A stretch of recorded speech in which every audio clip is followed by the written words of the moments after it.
ኧረ በስመ አብ የሰይጣን ጆሮ ይደፈን። ይሄን እንዲህ ነው በእንግሊዝኛ የምትሉት። የሰይጣን ጆሮ ይደፈን ስትሉ you would say knock on wood። ለምሳሌ የሰይጣን ጆሮ ይደፈንና ከስራዬ ግን ልባረር ይመስለኛል ስትሉ you would say knock on wood but I think I'm getting fired ትላላችሁ ማለት ነው።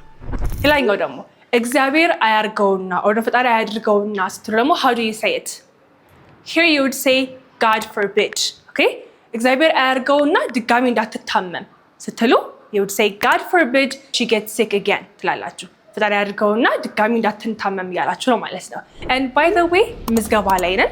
በአካልም እናስተምራለን፣ በኦንላይንም እንደዛው ደውሉልን። አድራሻችን ደግሞ መገናኛ መሰረት ደፋር 9 ፎቅ ላይ ያለ ነው። ኑና ተመዝገቡ። ክላሶቻችን እስከ ምሽቱ 1 ሰዓት ተኩል ድረስ ሲሆኑ ከሰኞ እስከ አርብ ደግሞ ቢዚ ለሆናችሁት በቅዳሜና በእሁድ ፓኬጃችን መታችሁ በደንብ መማር ትችላላችሁ። ይሄ ፓኬጅ ለተማሪዎችም ለቲኔጀሮችም ለህፃናቶችም ስለሚሆን መታችሁ ተመዝገቡ።